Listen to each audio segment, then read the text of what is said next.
اتنا رہ گیا ہے، مجھے ایک جگہ نکاح پڑھانا تھا، تو نکاح جیسے ہی میں نے پڑھایا وہ دولہا کی سالیاں وہیں آگے بیٹھ گئی اس کے پاس۔ میں نے کہا بھائی یہ تو تمہارے لیے نامحرم ہے، تمہاری اپنی بیوی ہے، جاؤ اس کے پاس جا کے بیٹھو، یہ کیا لگتی ہے؟ اس نے مجھے فیس پکڑائی پتلی گلی سے، مولوی کا کام کیا ہے؟ نکاح پڑھانا، جنازہ پڑھانا، شکر ہے ختم ہی نہیں کر رہے، یہ اللہ کا بڑا فضل ہے، وہ نہ ہی کرتا ہے۔ ایک چھوٹا سا چٹکلا سنا، ایک آدمی کو گھڑی چاہیے تھی، گھڑی کی دکان پہ گیا، گھڑیاں لٹکی ہوئی تھی نا، دکان پہ گیا، بھائی یہاں گھڑی ملتی ہے؟ اس نے کہا نہیں یہ ختنے کی دکان ہے۔ اس نے کہا پھر گھڑی کو لٹکائی گئی، تو کیا لٹکاؤں کیا لٹکاؤں؟ تو دیکھو ایک بات خوب سمجھو اچھی طرح سے، ایک فیصلہ کرو، پہلی بات تو یہ فیصلہ کرو کہ ہم پٹھان ہیں یا مسلمان ہیں، معذرت کے ساتھ مسلمان۔ اگر آپ پٹھان ہیں تو پنجاب والے پنجابی ہیں، سندھ والے کیا ہیں؟ سندھی۔ اس بیس پر ہمیں جنت نہیں ملے گی کہ کون پٹھان ہے، کون پنجابی ہے، کون سرائکی ہے، کون افغانی ہے، کون جاپانی ہے۔ اگر رسول اللہ صلی اللہ علیہ وسلم کی نظر میں قومیت کی ذرہ برابر بھی اہمیت ہوتی تو ہمارے نبی صلی اللہ علیہ وسلم کی تلوار سب سے پہلے اپنی قوم کے خلاف نہ اٹھتی۔ غزوہ بدر سب سے پہلی لڑائی ہے، اس میں ادھر آپ صلی اللہ علیہ وسلم جو عربی ہے، قریشی ہے، ہاشمی ہے، ان کی تلوار اٹھی ہے سامنے ابو جہل کے خلاف، وہ عربی ہے، قریشی ہے اور ہاشمی ہے۔ آج ہمارے ہاں کلچر کو مذہب پر ترجیح دی جا رہی ہے۔ میں نے پشاور میں بھی یہ بات کہی، یہاں بھی میں یہ بات کہوں گا کہ کچھ وقت پہلے اسمبلی میں پردے کے بارے میں ممبر نے بات کی کہ ہمارے پٹھانوں کا کلچر ہے حجاب، ہم حجاب نہیں چھوڑ سکتے۔ میں نے کہا کہ ان کو یہ کہنا چاہیے تھا ہمارے مذہب کا کلچر ہے کیا؟ حجاب، ہم یہ حجاب نہیں چھوڑ سکتے، اس لیے کہ اللہ تعالیٰ آپ جنت، جو عورت حجاب کرے گی اللہ کے لیے مذہب کی وجہ سے، اس حجاب پر اسے جنت ملے گی، جو اپنے کلچر کی وجہ سے حجاب کر رہی ہے اس حجاب پر اسے جنت نہیں ملے گی۔ ورنہ انگریز کہے گا کہ اے اللہ اس کا کلچر حجاب کا تھا، ہمارا کلچر یہ تھا کہ ہم بغیر کپڑوں کے گھومتے تھے، تو ہمیں بغیر کپڑوں کے پھر جنت ملنی چاہیے۔ وہ تو انگریز بھی یہ کہے گا کہ ہمارا کلچر تھا چٹی بنیان میں گھومنے کا، تو اس کو اگر اس کے کلچر کی وجہ سے تو جنت میں بھیج رہا ہے تو ہمیں بھی ہمارے کلچر کی وجہ سے کہاں بھیجنا ہے؟ جنت۔ ہمارے نبی صلی اللہ علیہ وسلم کا کلچر تھا بتوں کی عبادت کرنا، ہمارے نبی نے کلچر کو فالو نہیں کیا، کس کو فالو کیا ہے؟ اللہ کے حکم کو فالو کیا ہے۔ تو ہمارے نبی کے کلچر میں سود بھی تھا، ہمارے نبی کے کلچر میں شراب بھی تھی، ہمارے نبی نے شراب کو بھی حرام قرار دیا اور سود کو بھی۔ تو ہم مذہب کو اسلام کی وجہ سے فالو کرتے ہیں، کلچر کی وجہ سے فالو نہیں کرتے۔ اگر کلچر کی وجہ سے ہوتا تو بلال حبشی کا کلچر، بلال حبشی کی قوم نبی کی قوم سے ذرا بھی میچ نہیں کرتی تھی۔ سلمان فارسی رضی اللہ تعالیٰ عنہ، فارسی بولنے والے، پرشین، صحابہ کرام حضرت عثمان کے دور میں ایران پہ حملہ کیا تو امیر کس کو بنایا؟ سلمان فارسی۔ اپنے کنٹری پہ حملہ کرنے کے لیے کون ہے؟ سلمان فارسی۔ اور عرب آپ کے ماتحت کمانڈر کون ہے؟ ایک فارسی بولنے والے۔ جب حضرت سلمان فارسی نے چاروں طرف سے قلعے کا محاصرہ کیا، صحابہ نے کہا آپ کمانڈر ہیں، آپ امیر ہیں، آپ ہمیں حکم دیں ہم حملہ کریں۔ حضرت سلمان فارسی نے فرمایا نہیں، رسول اللہ صلی اللہ علیہ وسلم نے مجھے حکم دیا ہے کہ حملہ کرنے سے پہلے ان کو دین کی دعوت دو۔ صحابہ نے کہا دعوت دیں آپ۔ حضرت سلمان فارسی ان کے کمانڈر کے پاس گئے جو ایران کا فارسیوں کا کمانڈر تھا، اور کہنے لگے یا اہل فارس، اے فارسیوں، انا رجل منکم، میں تمہاری قوم کا آدمی ہوں۔ جو فارسی میں باتیں شروع کرتی، میں کس کا آدمی ہوں؟ تمہاری قوم کا۔ ترون العرب یطیعوننی، لیکن تم دیکھ رہے ہو کہ عرب مجھے فالو کر رہے ہیں۔ کیا مطلب؟ اسی میں انہوں نے اسلام کا حسن ان کے سامنے رکھ دیا کہ یہ قوم پرستی کی جنگ نہیں ہے. تم دیکھ رہے ہو کہ عرب جو کسی کو سردار بنانا پسند نہیں کرتے تھے وہ میری قیادت میں انہوں نے مجھے کمانڈر بنایا, امیر بنایا ہے. آج اگر فتح ہوگی تو یہ کریڈٹ کسے جائے گا؟ مجھے. وہ نالائق لوگ نہیں مانے ان کی کھوپڑی میں بات. انہوں نے کہا ہماری قوم کا آدمی باقی ہو گیا, غیرت نہیں ہے اس میں, جو بھی انہوں نے تانے دینے. 3 دن تک حضرت سلمان فارسی سمجھاتے رہے مگر ان کی کھوپڑی میں بات کھوپڑی میں آنا آسان تھوڑی. پھر آخر حضرت سلمان فارسی نے حکم دیا حملہ کرو اور اللہ نے صحابہ کرام کو فتح عطا.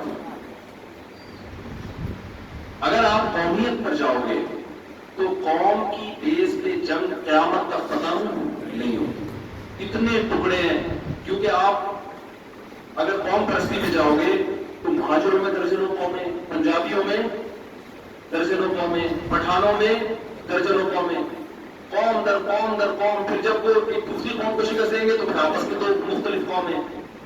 یہ تو لامتناہی سلسلہ قیامت تک چلتا رہے.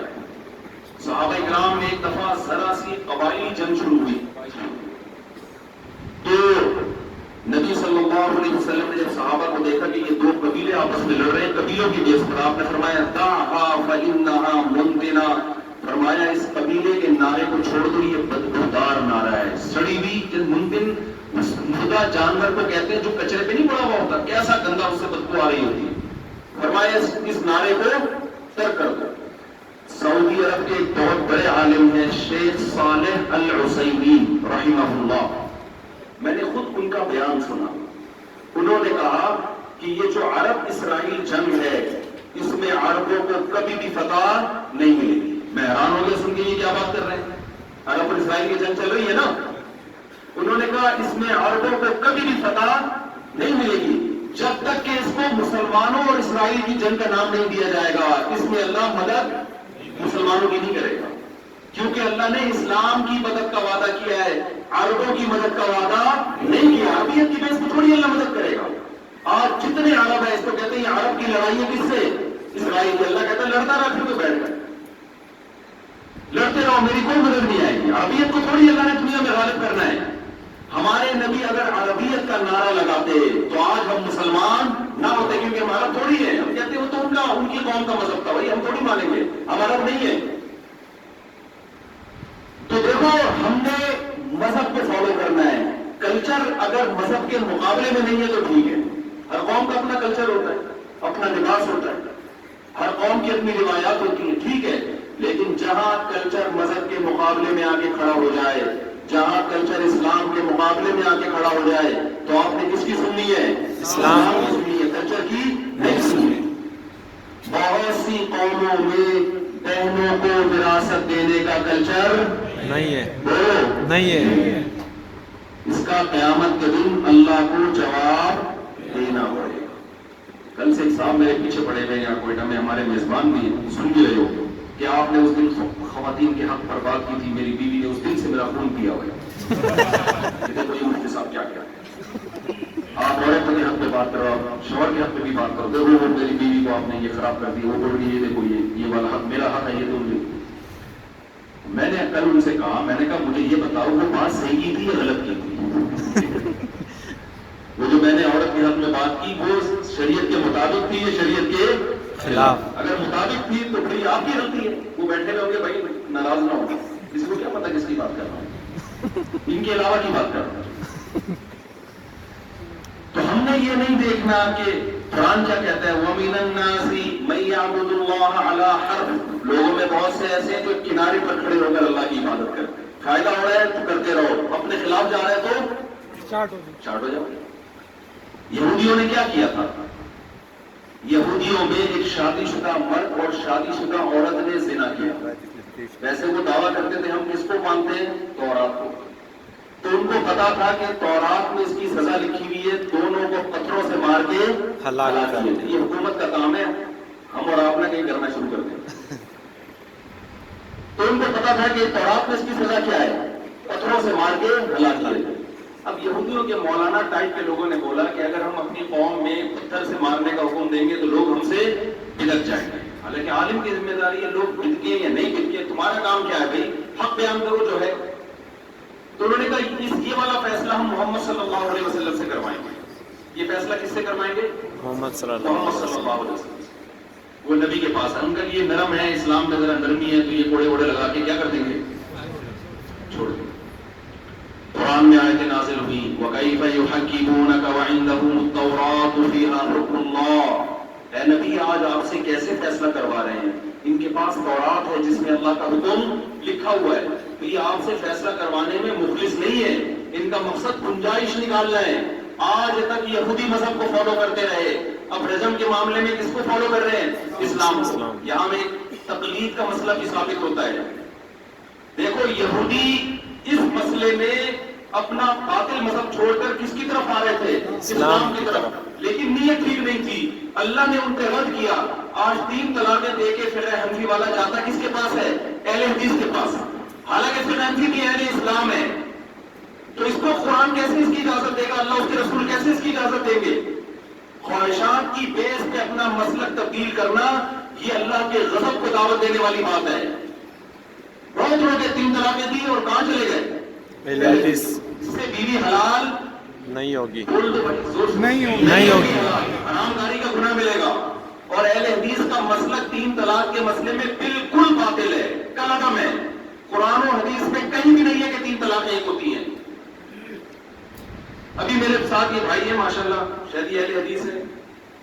میرا مقصد کسی اہل حدیث کی توہین نہیں ہے، یہ انگلی یوں یوں کر کے ہلا رہے ہیں. ٹھیک ہے، ان کی رائے ہے اہل حدیث کی، ان کی نیت اچھی ہے، ہم نیتوں پہ شبہ نہیں کرتے. میں نے ان سے کہا، میں نے کہا دیکھو یہ جو انگلی ہلاتے ہیں کسی حدیث سے ثابت نہیں ہے، کہیں بھی نہیں. جو ہمارے ہاں بعض اہل حدیث ان کی نیت پہ میں شبہ نہیں کر رہا، ان کا مقصد اللہ رسول کی اطاعت ہی ہوتی ہے، اس پر ان کو ثواب مل جائے گا انشاءاللہ. نیت غلط نہیں ہے، علم کی کمی ہے. میں نے کہا اگر یہ کسی بھی حدیث میں ہوتا نا تو امت میں صدیوں سے اس کا رواج ہوتا. پوری امت کا اجماع ہے. آپ پچھلی جتنی کتابیں اٹھا، چاروں اماموں کا اتفاق ہے اس پر. ایسا کسی نے بھی نہیں لکھا کہ نماز میں کیا کریں گے ہم. آپ جو حدیث کا ترجمہ کر رہے ہیں وہ آپ کا اخبل ترجمہ ہے، وہ ترجمہ نہیں ہے جو قرآن و سنت سے میچ کر رہا ہے. لوگ کہتے ہیں حدیث میں آتا ہے ایسے ہلاؤ، تو حدیث کا ترجمہ کس نے کیا؟ تو آپ نے خود کیا ہے نا. آپ کسی پڑھے لکھوں کو ترجمہ دکھاؤ گے، وہ بتائے گا کہ یہ ترجمہ بنتا نہیں ہے اس کا. اور ویسے بھی یہ نماز میں خشوع و خضوع کی منافی ہے. کوئی بھی نماز میں ہلا رہا ہو انسان کی طبیعت ہٹتی ہے.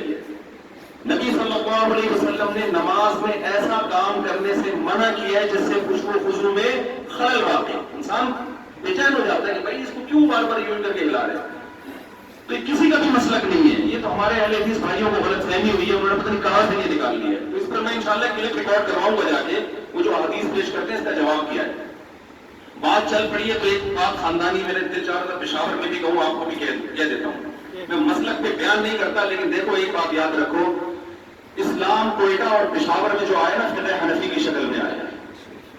صدیوں سے کون سا اسلام آیا ہے؟ فقہ حنفی. آج اگر آپ نے فقہ حنفی چھوڑ دیا بے لگام ہو جاؤ گے. آپ کیا ہو جاؤ گے؟ بے لگام. باپ دادا کی تقلید حرام ہے بشرطے کہ باپ دادا غلط ہوں. اگر باپ دادا ٹیپو سلطان محمود غزنوی جیسے ہوں تو پھر باپ دادا کی تقلید حرام نہیں ہے. آج جو ہم مسلمان ہیں علماء حنفیہ کی وجہ سے اور ان حنفی مجاہدین کی وجہ سے جو ہمیشہ ہندوؤں سے سکھوں سے لڑتے رہے، انگریزوں سے لڑتے رہے، یہ تو سارے حنفی تھے. ان میں ایک بھی حنفیوں کے علاوہ آپ کو نہیں ملے گا. ایک صاحب کہنے لگے پشاور میں ہمارا مسلک تیزی سے پھیل رہا ہے. دوسرے ان کو ٹوکا کہ پشاور میں تو اسلام 1200 سال پہلے آ گیا، تب کیا پھیل رہا ہے بھائی؟ یا تو 1200 سال پہلے غلط چیز آئی تھی، ہم 1000 سال سے گھاس کھا رہے ہیں یہاں پہ بیٹھ کے، اور اب آپ ہمیں صحیح والا اسلام بتا رہے ہو. کھوپڑی میں آنے والی بات ہے یہ نہیں.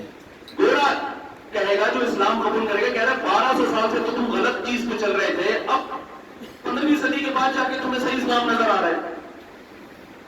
محمود غزنوی محمد بن قاسم جب آیا نا یہاں پہ تو اس وقت مسلمانوں کی جو خلافت تھی بغداد میں اور کوفہ علمی مرکز تھا، تو مجاہدین وہیں سے چل کے آئے.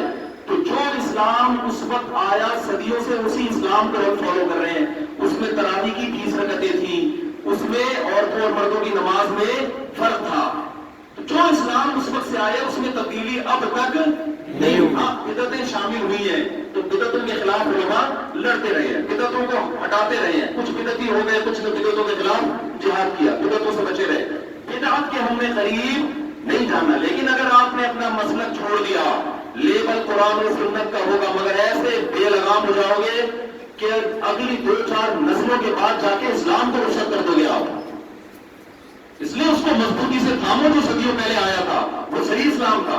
اور اللہ نے دیکھو, ہم چاروں فرقہ کو صحیح مانتے ہیں, فقہ حنفی کو بھی, مالکیہ کو بھی, شافعیہ کو بھی اور حنبلی کو بھی, لیکن اللہ نے فقہ حنفی کو یہ فضیلت دی ہے کہ دنیا میں جتنا جہاد اللہ نے حنفی علماء اور مجاہدین سے کروایا, امت کی قیادت حنفی علماء اور مجاہدین سے کروائی, یہ حصہ کسی اور کے حصے میں نہیں آیا. یہاں اسلام جہاد کے ذریعے آیا بھائی, الیکشن کے ذریعے نہیں آیا. جو مجاہدین جنہوں نے کوئٹہ فتح کیا تھا وہ سارے حنفی تھے. آپ کا سارا رشتہ ماضی سے کیا ہو رہا ہے, ختم کر دیا. یہ تو آپ گمراہ ہو جاؤ گے, برباد ہو جاؤ گے. تو امام ابو حنیفہ قرآن و سنت ہی کو فالو کرتے تھے. امام ابو حنیفہ شاگرد ہیں ابراہیم نخعی حماد الکوفی کے, یہ بخاری اور مسلم کے مشائخ میں سے ہیں, امام بخاری کے. اور حماد الکوفی ابراہیم نخعی کو فالو کرتے تھے. ابراہیم نخعی کا نام امام بخاری بڑے احترام سے لیتے ہیں.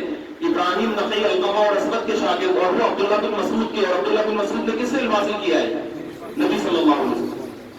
علماء کہتے ہیں کہ چاروں خلفاء کے بعد سب سے بڑا مقام جس صحابی کا ہے ان کا نام عبداللہ ابن مسعود رضی اللہ تعالیٰ عنہ.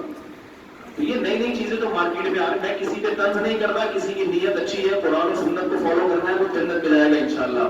لیکن آپ اپنے مسلک کو مضبوطی سے تھامو. اس لیے نہیں کہ ہم مسلک پرست ہیں, اس لیے کہ ہمیں اسلام اسی صورت میں ملا ہے اور یہ صدیوں سے ہے اور یہ مضبوط ہے. تبھی تو 50% سے زیادہ لوگ فقہ حنفی کو پوری دنیا میں فالو کرتے رہے ہیں. امریکہ میں ایک مفتی صاحب ہیں, وہ کسی اور مسلک میں تھے, وہ حنفی ہو گئے. میں نے ان سے پوچھا کہ آپ حنفی کیوں ہو گئے؟ انہوں نے کہا کہ یار دنیا میں جتنے حنفی مسلک کے لوگ مسائل پوچھتے ہیں اتنے دوسرے والے نہیں پوچھتے. تو مجھے میں کہ یار بیٹھ کے مکھیاں مارتا رہتا ہے, تو مسئلہ ہی نہیں پوچھتا. کہہ رہے نتیجہ کیا نکلا؟ میں نے کہا بھائی وہ اس فقہ کو فالو کرو جو لوگوں کی ضرورت ہے, جو لوگوں کی کیا ہے, ضرورت ہے. اور دوسری بات انہوں نے یہ بھی کہی کہ انہوں نے کہا کہ میں نے حنفی علماء کو, سب کی بات نہیں ہے, میجورٹی کی, حنفی علماء کو جتنا دین پر مضبوط پایا ہے اتنا دوسرے فقہاء میں اتنی تعداد میں نہیں ہے. یہ نہیں کہ دوسرے مسلک میں نہیں ہے, من ان کی نفی نہیں کر رہا, لیکن جتنے مضبوط میں نے حنفی علماء کو دین میں متسلط پایا ہے, میجورٹی کی بات ہو رہی ہے, اتنا میں نے کسی دوسرے فقہ سے منسلک لوگوں کو نہیں پایا. ہیں بھارت میں بڑے بڑے پرہیزگار علماء ہیں جو فقہ حنبلی کو فالو کرتے ہیں, لیکن کہتے ہیں جو میجورٹی میں جتنا بر صغیر کے خاص طور پر انہوں نے نام لیا. تو یہ درمیان میں ایک بات آ گئی تھی جملہ معترضہ کے طور پر, یہ اگر آپ نے چھوڑ دیا نا تو گئے کام سا, بدعتوں میں نہیں. بات آ رہی ہے سمجھ میں؟ بدعتوں میں نہیں, بدعتوں میں فقہ حنفی میں بدعتیں ہیں بھی نہیں, بدعتیں تو ہم نے خود سے گھسیڑی ہے جا کے. تو میں یہ کر رہا تھا بھائی جلدی سے بات کو سمیٹتا ہوں, لائٹ بھی چلی گئی ہے. وہ یو پی ایس کتنی دیر چلے گا, چلے گا, دوڑے گا,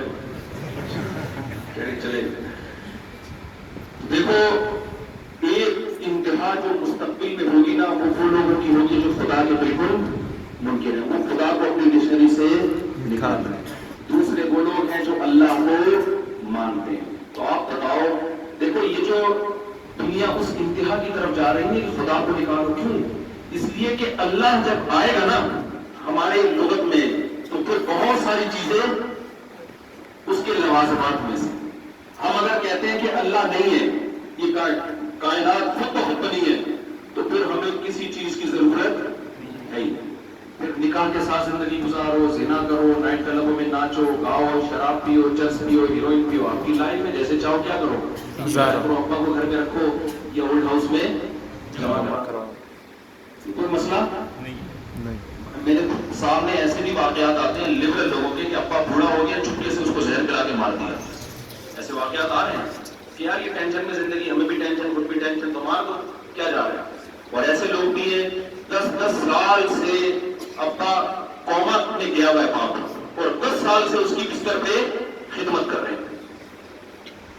تو ایک فیصلہ کرو, ادھر ہو جاؤ یا ادھر.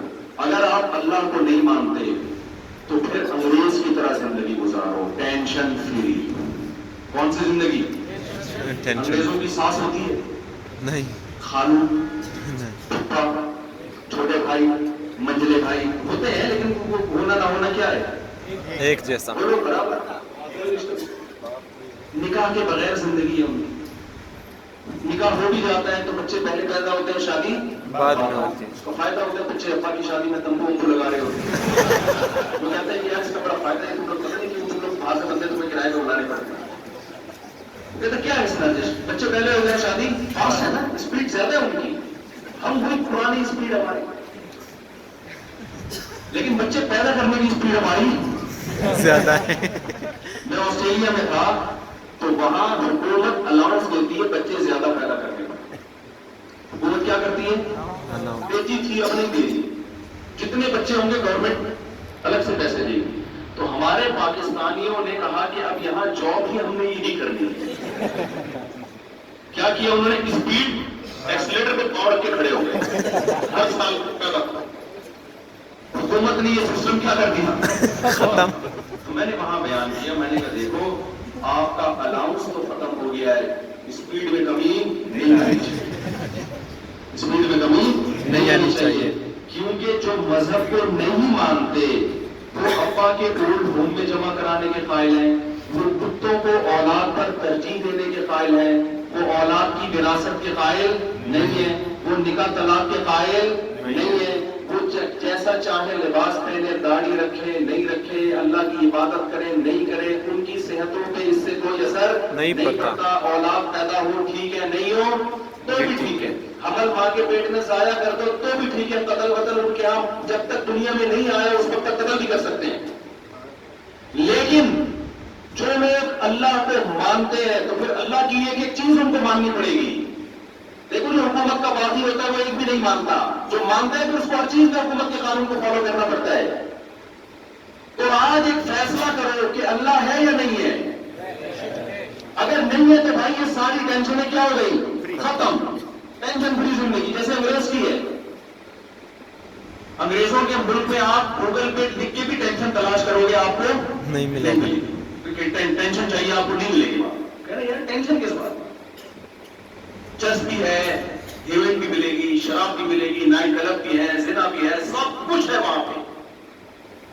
تو یا تو یہ زندگی ہے یا کون سی زندگی ہے جس میں اللہ ہے. تو جب اللہ ہے تو پھر اللہ کیا کہتا ہے, یا ایھا الناس اعبدوا, اے لوگوں غلامی کرو اس اللہ کی جس نے تمہیں پیدا کیا.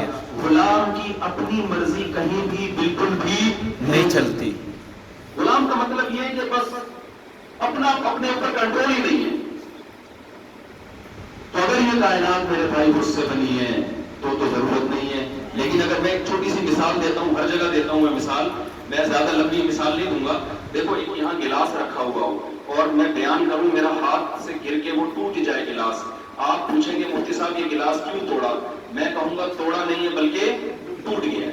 تو بات صحیح ہوگی بھائی, اتفاق سے ہو گیا, کیا خیال ہے؟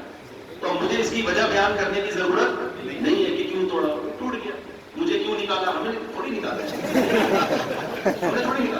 ایک موٹے آدمی کا انتقال ہو گیا, کوئی کندھا نہیں دے رہا تھا, اس کی بچے کہنے لگے یار اس کو اٹھاؤ گے نا, ہم نے تھوڑی مارا ہے بھائی, ہم مارا, وزن زیادہ تھا, ہم نے تھوڑی مارا ہے. تو اگر گلاس خود بخود ٹوٹ گیا تو مجھے اس کی ریزن بیان کرنے کی ضرورت نہیں ہوگی. نہیں ہے. لیکن یہاں گلاس رکھا ہوا تھا اور جڑ گیا, 4 ٹکڑے تھے آپس میں کیا ہو گئے, جڑ گئے, سمجھ کون سے جڑ گئے. آپ کہو مفتی صاحب مسجد میں تو آپ کے علاوہ کوئی بھی نہیں تھا, تو آپ نے یہ گلاس کیوں جوڑا, آپ کو تم نے بیان کے لیے بلایا تھا, گلاس جوڑنے کے لیے تھوڑی بلایا تھا, یہ کام تو کوئی بھی کر سکتا تھا. میں جواب میں کہوں کہ جوڑا نہیں ہے بلکہ خود بخود جڑ گیا ہے. مان لو گے نہیں, بھائی چیزیں خود بخود ٹوٹ تو سکتی ہیں, جڑ نہیں سکتی. مجھے ایک بات بتاؤ, 4 ٹکڑوں والا گلاس خود بخود جڑ نہیں سکتا, تو ماں کے پیٹ میں پانی سے ایک انسان جڑ کے نکل آئے جس میں اس کی کھوپڑی میں تو آنکھیں فٹ ہو جائیں,